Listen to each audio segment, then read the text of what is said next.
Reprenant les principales caractéristiques de la suspension Christie, le T-34-76 sera protégé par un blindage incliné novateur et armé du canon de 76,2 mm, le plus puissant anti-char russe équipant un char début 1941.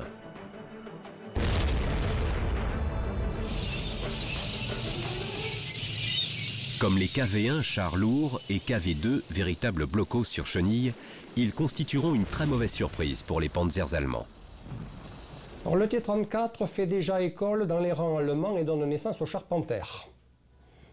Le char Panther, dans sa forme, il a une forme lui aussi avec des pans inclinés, est une reprise germanique, si l'on peut dire, du T-34. Le Panther fait jeu égal avec le T-34. Construits dès 1940, plus de 900 T-34-76 seront présents dans les unités le 22 juin 1941 lors de l'invasion de la Russie par les Allemands.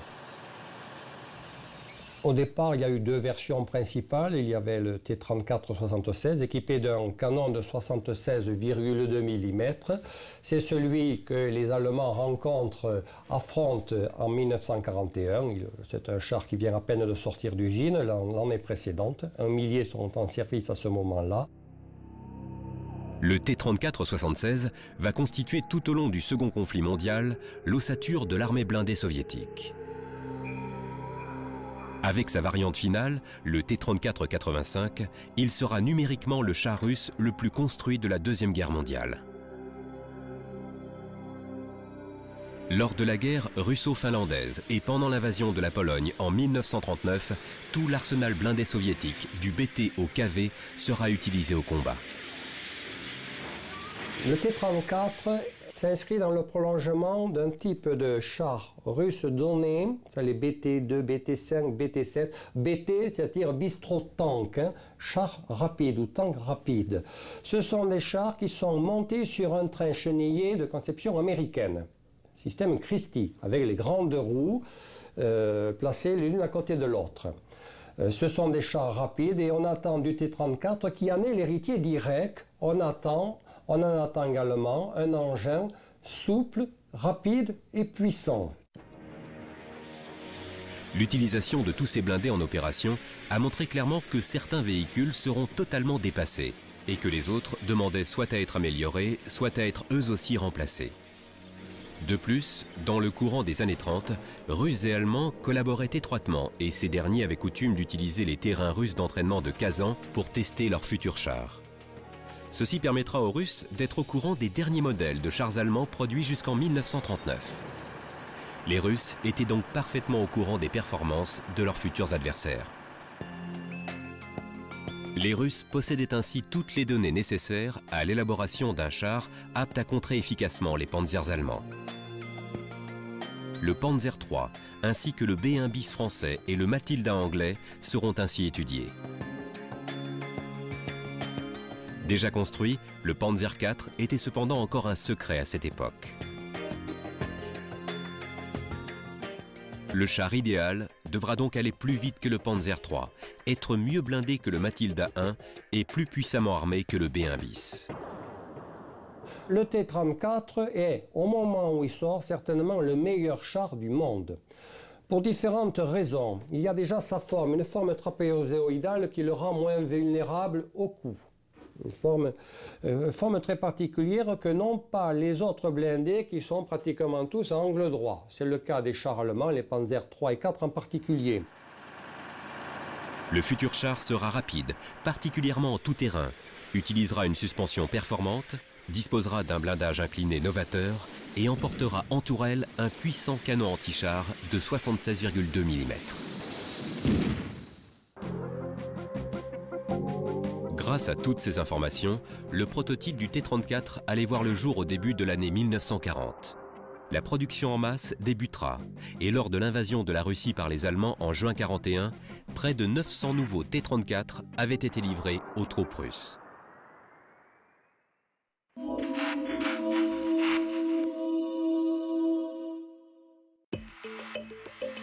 En 1931, les Russes firent l'acquisition d'un char conçu par l'ingénieur américain Christie, avec une suspension à base de puissants ressorts hélicoïdaux.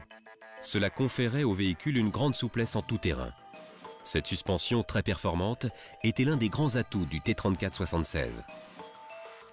Donc ce type d'engin a été fabriqué derrière l'Oural à plusieurs milliers d'exemplaires, avec un moteur dérivé d'un moteur français hispano-suiza et avec une technique américaine inventée par un ingénieur qui s'appelle Christie, qui a donc donné le nom d'un train de roulement assez particulier sur lequel il y a des galets de roulement, mais il n'y a pas de rouleau porteur, c'est-à-dire que la partie supérieure de la chenille, elle bat sur la partie inférieure.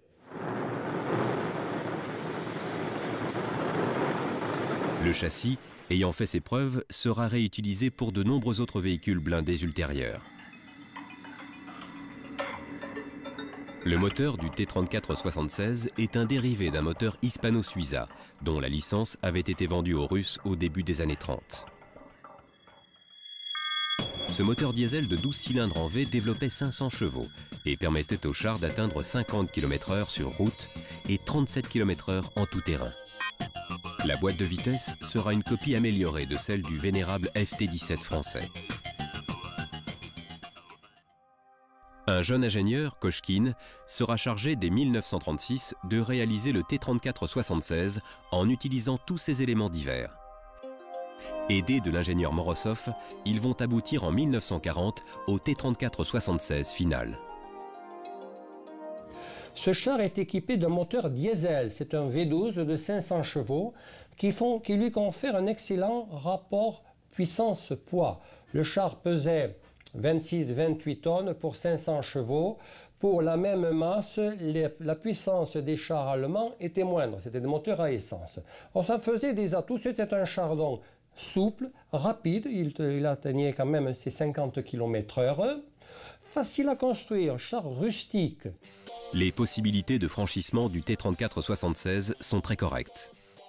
1,10 m de profondeur pour un cours d'eau.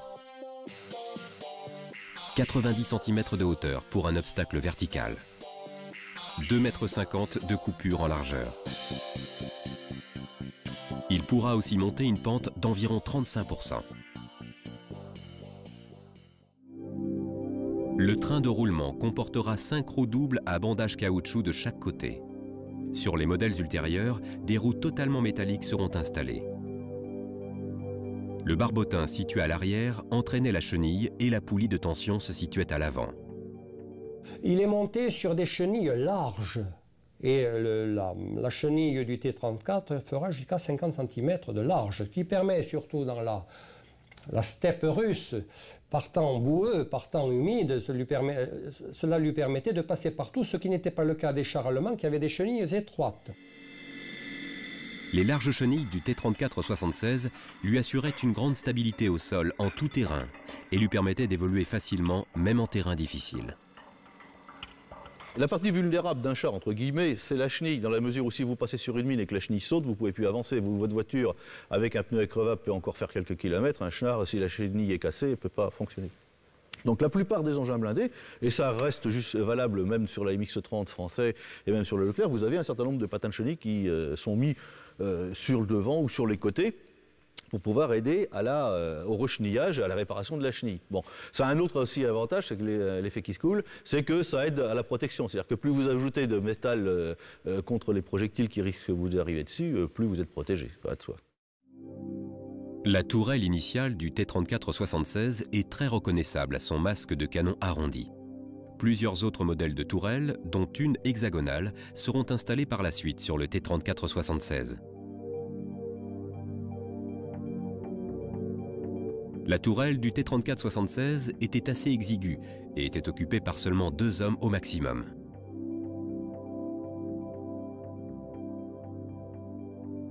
En tourelle, par exemple, il n'y a pas de panier de tourelle qui tourne en même temps que la tourelle. C'est les membres d'équipage qui sont obligés de tourner en même temps que tourne la tourelle. Donc ce qui fait que, au combat, c'est pas pratique. C'est pas pratique et puis ça crée des contraintes qui fait qu'on est moins efficace, on tire moins souvent et ainsi de suite. Ceci étant dit, il y avait un tellement grand nombre de T-34 que ça aboutit sur le front de l'Est à la défaite allemande. Le canon de 76,2 mm, soit 3 pouces, sera le modèle L11 de 1939 à tir rapide.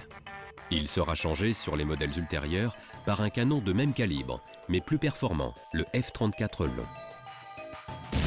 Le T-34-76 équipé de ce canon pouvait percer 75 mm de blindage à 500 mètres de distance, ce qui était suffisant contre tous les chars de 1941 compte tenu de son propre blindage. Le T-34-76 emportera 76 obus pour les modèles de début de production, puis ensuite 100 obus pour les modèles 1942. Le T-34-76 était servi par un équipage de 4 hommes. Un pilote assis en bas dans l'avant de la caisse avec un servant de mitrailleuse à côté de lui. Les 2 autres membres d'équipage, un tireur et le chef de char, étaient installés dans le compartiment de combat en tourelle. L'équipage disposait de seulement 2 sorties. Une pour le pilote sur le dessus de la caisse et une sur le toit de tourelle par une grande trappe double. Cette trappe sera remplacée sur les modèles suivants par 2 trappes individuelles plus pratiques. Le T-34-76 pesait 26 tonnes. Les modèles ultérieurs monteront du fait de l'accroissement du blindage à 31 tonnes pour le modèle 1943. Le T-34-76 mesurait 7,50 m de longueur, 3 mètres de large et 2,40 m de haut. Le réservoir de 540 litres assure une autonomie de 300 km sur route et de 200 km en tout terrain. Les bidons qui sont surécoutés, c'est une invention typiquement soviétique au départ. C'est fait pour augmenter l'autonomie de l'engin. Donc un engin qui grosso modo a une autonomie de 300-400 km peut passer à 5 à 600 km d'autonomie avec ces bidons. Pour sa défense rapprochée, le T-34-76 disposait de 2 mitrailleuses de 7,62 mm. Le blindage du T-34-76 faisait 60 mm sur le glacis avant, 45 mm sur les côtés de caisse et sur le panneau arrière et 20 mm sur le toit de caisse. En périphérie de tourelle, le blindage était de 52 mm, de 16 mm sur le toit de tourelle et de 60 mm pour le manteau du canon. Un gros défaut du T-34-76 sur les modèles de début de production, l'absence totale de radio. C'est un char qui n'était pas équipé de radio, ou très peu l'étaient, alors que tous les chars allemands étaient équipés de radio, ce qui leur donnait dans la manœuvre une supériorité déterminante sur l'adversaire. C'est-à-dire que les Allemands étaient en mesure de faire déplacer une compagnie ou un régiment de chars avec beaucoup plus de facilité, d'une façon beaucoup plus homogène que les Russes. Un autre défaut était la médiocre qualité des systèmes de visée russes, très rudimentaires. Ces 2 points faibles cumulés rendaient le T-34-76 vulnérable aux coups des chars allemands bien mieux équipés dans ce domaine.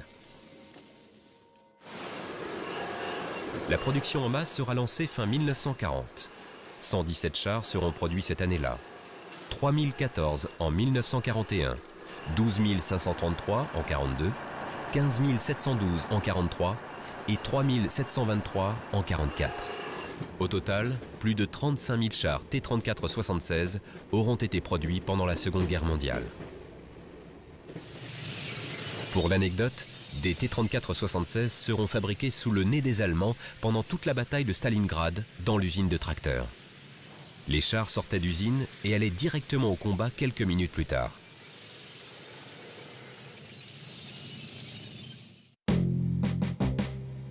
Ce T-34-76 est l'un des 900 chars qui ont fait courageusement face à l'invasion allemande le 22 juin 1941.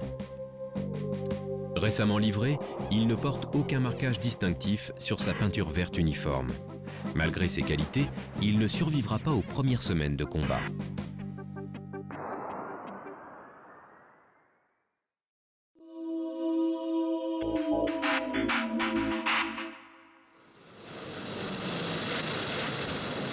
L'arme blindée russe de 1941 était organisée en divisions, comprenant environ 160 engins divers.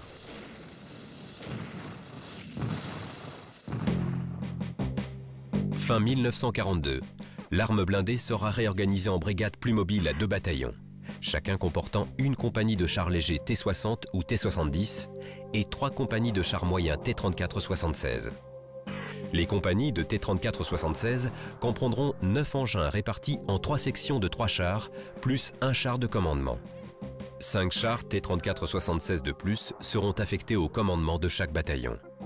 Il y aura donc au total 70 T-34-76 dans une brigade blindée. Les corps blindés et mécanisés, s'appuyant sur le regroupement de ces brigades, auront à partir de 1943 une souplesse d'utilisation qui leur avait fait défaut depuis le déclenchement de Barbarossa. Cela leur permettra de contrer efficacement les blindés allemands à partir de Koursk.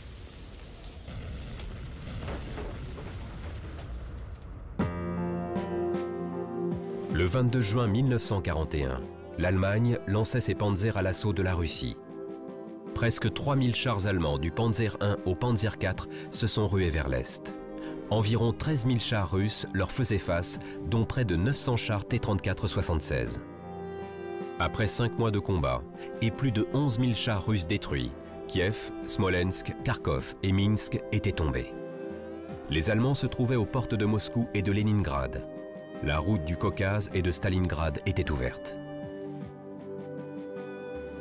Cependant, à plus de 3000 km de leur base de départ, les panzers allemands étaient à bout de souffle.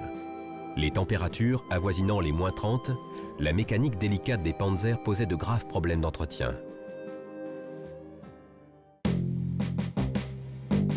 Ce T-34-76, avec une peinture uniformément blanche, fera partie des unités qui vont contre-attaquer pour desserrer l'étau allemand autour de Moscou au cours du mois de décembre 1941. Une simple étoile rouge décore la tourelle, sans autre marque régimentaire.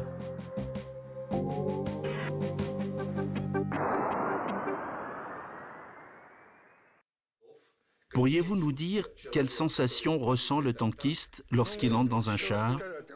Il ne s'occupe que de ce qui touche au char. Sa vision sur l'extérieur est limitée au périmètre de l'épiscope ou aux fentes de visée. Essayez de vous représenter ce que ressent un fantassin enterré dans son trou d'homme. En hiver, toute la neige virevolte autour du char. Le bruit infernal du moteur et des chenilles, auxquelles s'ajoutent les explosions des tirs du canon et des mitrailleuses utilisées en pleine marche. Il n'y avait pas à l'époque de gyrostabilisateur, mais malgré cela, on tirait en roulant. Je dois dire que nos tankistes étaient vraiment des as.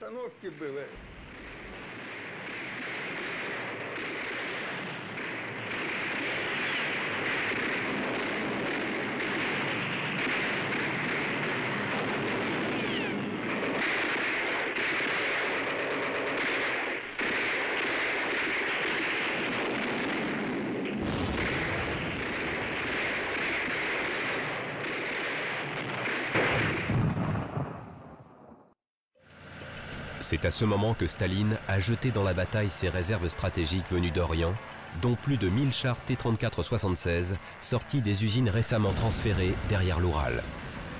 Débordés, les Allemands durent alors faire retraite vers l'ouest. Moscou était sauvé. Un duel de titans va s'installer pour 4 longues années, rythmé par des offensives allemandes en été et des contre-offensives russes en hiver. La bataille de Moscou gagnée et les deux adversaires ayant besoin de reconstituer leurs forces, le front s'était stabilisé sur une ligne de Rostov à Leningrad en passant par Smolensk. Leningrad, sur le front nord, verra la mise en place d'un siège de plus de 900 jours. Le front restera stable. Hitler pensait que la famine ferait tomber la ville. En fait, les autorités politiques contraignent la population à résister et au prix de pertes civiles considérables, toujours est-il que la ville ne tombera jamais. Les usines d'armement continuent à tourner. On fabrique des chars. En revanche, dès les premiers beaux jours, les Allemands reprirent l'offensive au sud du front. Partis de Kharkov, les panzers allaient arriver en quelques semaines en vue des rives du Don. Début novembre 1942, Stalingrad était sur le point d'être prise. Dans un sursaut désespéré, les Russes jetèrent dans la bataille leurs dernières forces et réussirent à contenir les Allemands. La bataille de Stalingrad, combat de rue au corps à corps, sera un cauchemar pour tous les soldats.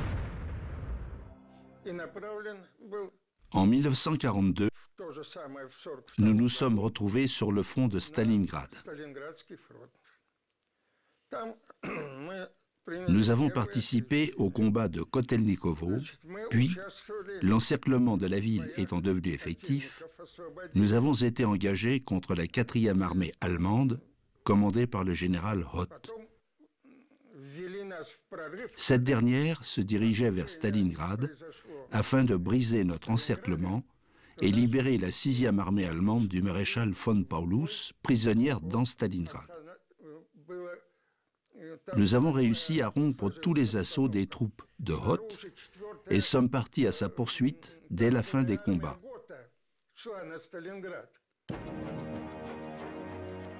Fin novembre 1942, ayant regroupé leurs forces, les Russes lancèrent une violente contre-offensive accompagnée de nuées de T-34-76. Quelques jours plus tard, la poche de Stalingrad se fermait, enfermant la 6e armée. Le 31 janvier 1943, le maréchal Paulus se rendait, consacrant la plus grande défaite allemande depuis le début du conflit.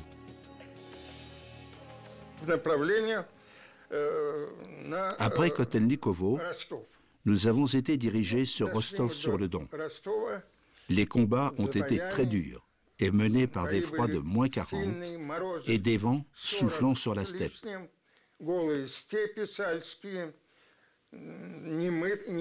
Il nous était impossible de nous laver et les possibilités de dormir étaient rares. Les Allemands, en se retirant, brûlaient et détruisaient absolument tout. Après 15 jours de terribles combats, nous avons reçu l'étendard d'unité de la garde. Ce T-34-76 est l'un de ceux qui, sortis des usines de Stalingrad, participera au combat pour libérer la ville et repousser les armées allemandes vers l'ouest. Il continuera la lutte vers Kharkov. Lancé à la hâte, il sera peint intégralement en blanc sans aucun marquage.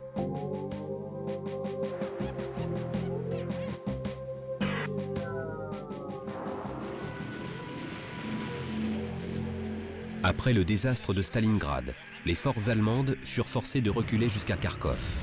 La contre-attaque de von Manstein permit aux Allemands de reprendre Kharkov et de faire reculer les Russes en plusieurs endroits.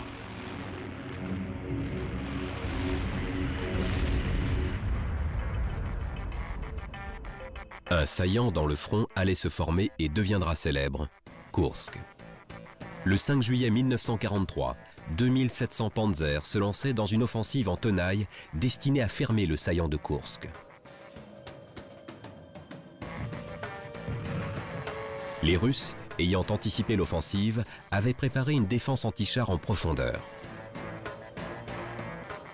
Il y a des batailles de chars pratiquement tout le temps, mais la grande bataille de chars, quasi emblématique, c'est la bataille de Koursk, où Hitler joue son va-tout en voulant réduire un saillant avec deux pointes blindées, justement, deux masses blindées, l'une agissant vers le nord, l'autre vers le sud. En face, les Russes ont organisé des retranchements en profondeur extrêmement solides, de telle manière à ce que les armées allemandes s'épuisent pour pouvoir ensuite contre-attaquer avec leurs masses blindées. La pince nord de l'attaque, après quelques succès, sera stoppée. Côté sud, en revanche, les panzers de Hoth menaçaient Prokhorovka.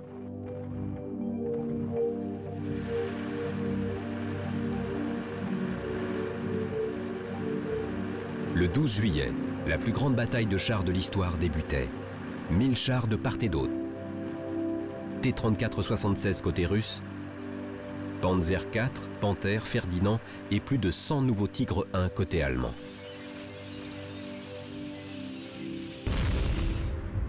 L'affrontement le plus important se fait, c'est dans la partie sud-sud-est du saillant, à Prokhorovka, où les unités blindées allemandes localement affrontent des unités soviétiques qui contre-attaquent. Au soir de la bataille, les Allemands avaient perdu plus de 300 chars et devaient reculer. Koursk sera un match nul sur le terrain. Mais jamais plus la Panzerwaffe ne pourra rassembler autant de blindés pour une offensive.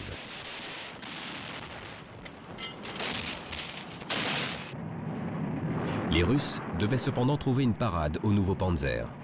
La réponse sera le T-34-85.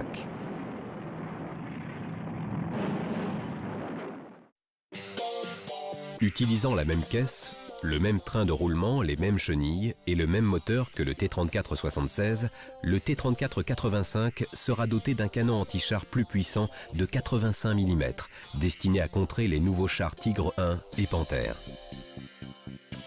Les soviétiques ont été amenés à créer cette tourelle beaucoup plus grosse et avec un canon de 85 mm, qui était un énorme calibre pour l'époque. À côté du 88 allemand, c'était quasiment voisin. Ce nouveau canon, plus performant, avec une vitesse initiale à la sortie du tube de 792 mètres par seconde, permettra de percer la cuirasse du Tigre 1 à plus de 1000 mètres. Le T-34-85 emportera 60 obus anti-chars de 85 mm en dotation. Le canon de 85 mm étant plus long et plus gros que le canon de 76,2 mm d'origine, la tourelle sera complètement redessinée afin de pouvoir accueillir le nouveau canon. De surcroît, le blindage de tourelle sera renforcé.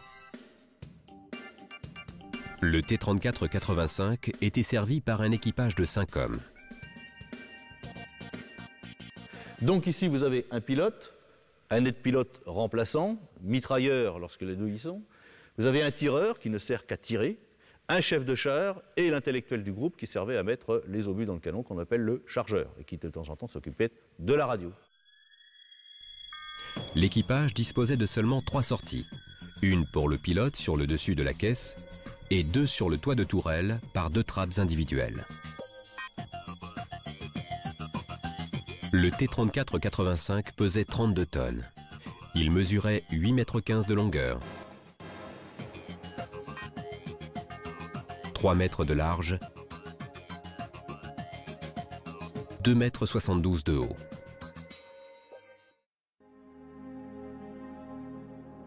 Le réservoir de 540 litres assurait une autonomie de 300 km sur route et de 200 km en tout terrain.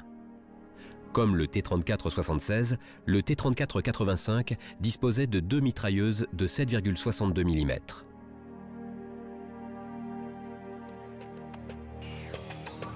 Le blindage du T-34-85 faisait 60 mm sur le glacis avant, 45 mm sur les côtés de caisse et sur le panneau arrière, et 23 mm sur le toit de caisse. En périphérie de tourelle, le blindage était de 75 mm, de 20 mm sur le toit de tourelle et de 75 mm pour le manteau du canon. En ce qui concerne les radios et les optiques de visée, les chars russes seront tout au long de la guerre très en retard sur leurs adversaires. La production en masse sera lancée fin 1943. 100 chars seront produits cette année-là, 11 000 en 1944 et 18 330 en 1945. Au total, presque 29 500 chars T-34-85 auront été produits pendant la Seconde Guerre mondiale. Ce T-34-85, l'un des premiers construits fin 1943, est la réponse soviétique aux Panthères et Tigres allemands après Koursk. Il est lancé au combat en décembre 1943, entièrement peint en blanc avec juste une étoile rouge sur la tourelle.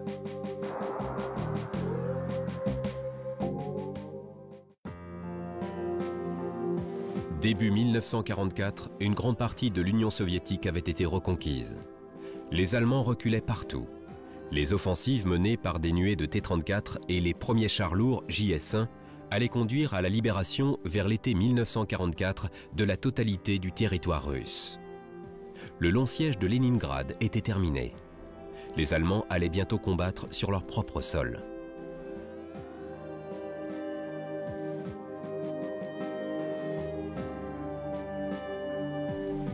Lancée le 22 juin 1944, l'opération Bagration verra les chars russes se ruer vers les pays baltes et la Biélorussie. Riga, Memel, Tallinn seront ainsi libérés avant le début de 1945. Employés en masse et précédés d'une formidable préparation d'artillerie, les chars russes vont ainsi encercler en Courlande une partie de l'armée allemande qui ne se rendra qu'en mai 1945. À la fin de l'année, les Soviétiques avaient atteint les frontières de l'Allemagne et la Prusse orientale était encerclée. Partout ailleurs sur le front, les blindés russes avaient enfoncé les lignes allemandes. La bataille finale d'anéantissement de l'armée allemande par les blindés russes allait commencer.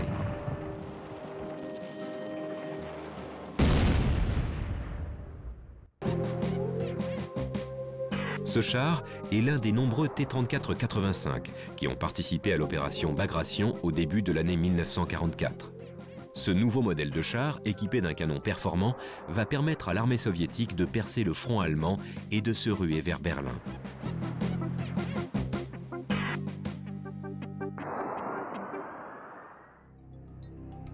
Repoussés sur tous les fronts, les Allemands tentèrent sans résultat une dernière offensive en janvier 1945 près du lac Balaton en Hongrie pour dégager Budapest.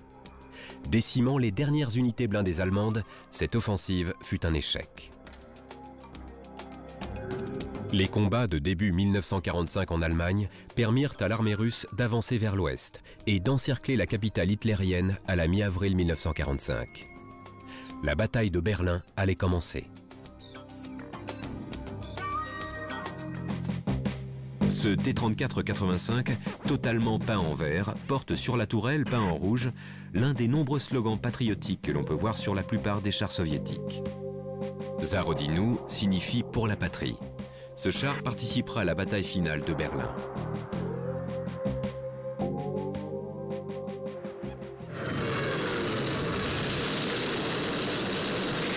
« 500 000 soldats soviétiques, 12 000 canons, 21 000 lanceurs de roquettes et plusieurs milliers de chars se lancèrent à l'attaque de la ville et le 2 mai 1945, la garnison cessa toute résistance. Hitler s'étant suicidé le 30 avril, la Seconde Guerre mondiale était terminée.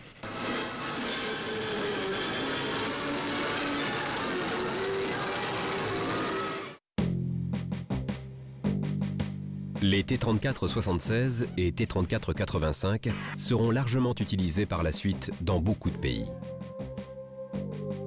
La carrière du T-34-76 sera courte, mais celle du T-34-85 sera beaucoup plus longue.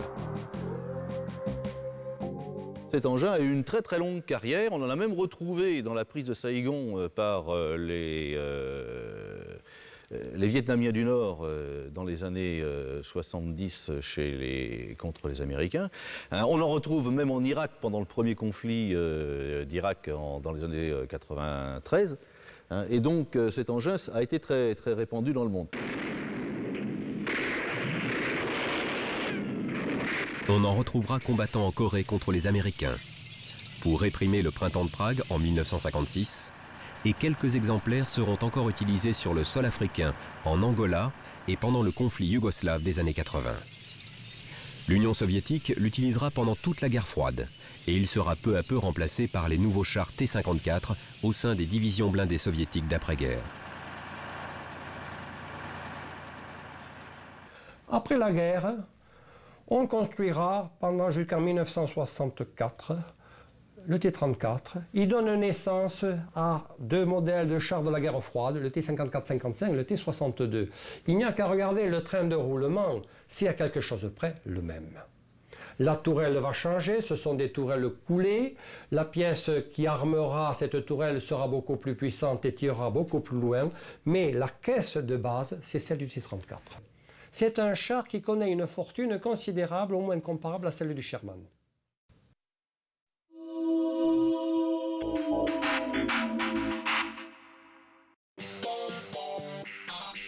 Tous les T-34 auront lors de la Seconde Guerre mondiale un camouflage quasiment identique. Le vert olive standard de l'armée russe. En hiver, un badigeon blanc plus ou moins régulier sera appliqué sur la teinte verte. Quelques rares chars recevront un camouflage de tons vert et marron. En ce qui concerne les marquages, les étoiles rouges disparaîtront très vite. En revanche, des slogans patriotiques peints sur la tourelle seront monnaie courante. Plus rarement, des marquages régimentaires seront peints sur les chars. Le châssis du T-34-76 servira à créer de nombreuses variantes. Parmi les plus connues, en dehors du T-34-85, on peut citer le Su-85, automoteur avec canon de 85 mm en casemate, et le Su-100, automoteur avec canon de 100 mm en casemate. Tous deux seront des réussites techniques faciles à produire.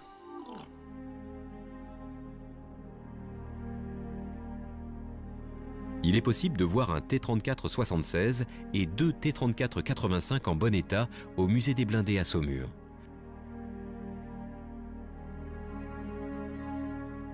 De surcroît, le T-34-85 de Saumur est en total état de marche et participe chaque année au carrousel des blindés.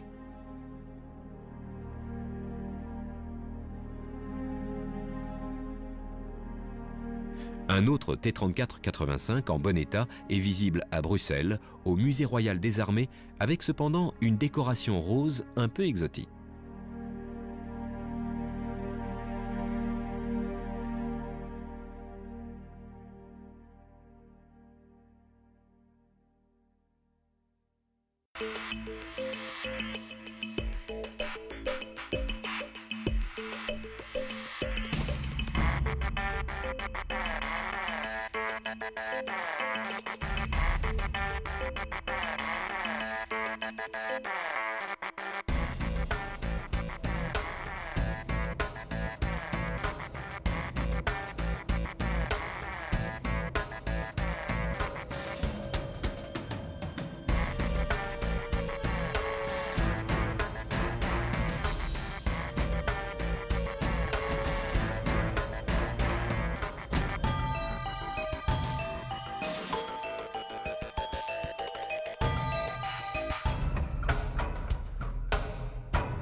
Ce T-34-76 est l'un des chars qui combattra au cours de l'été 1943 dans le saillant de Koursk.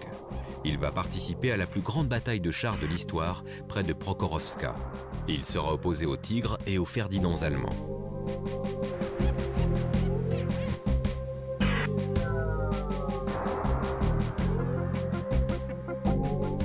Ce T-34-76, vétéran de toutes les campagnes à l'Est depuis 1942, survivra à la guerre. Sur sa peinture, uniformément verte, il porte peint en blanc sur la tourelle le nom d'un héros de l'Union soviétique, Dimitri Titarenko.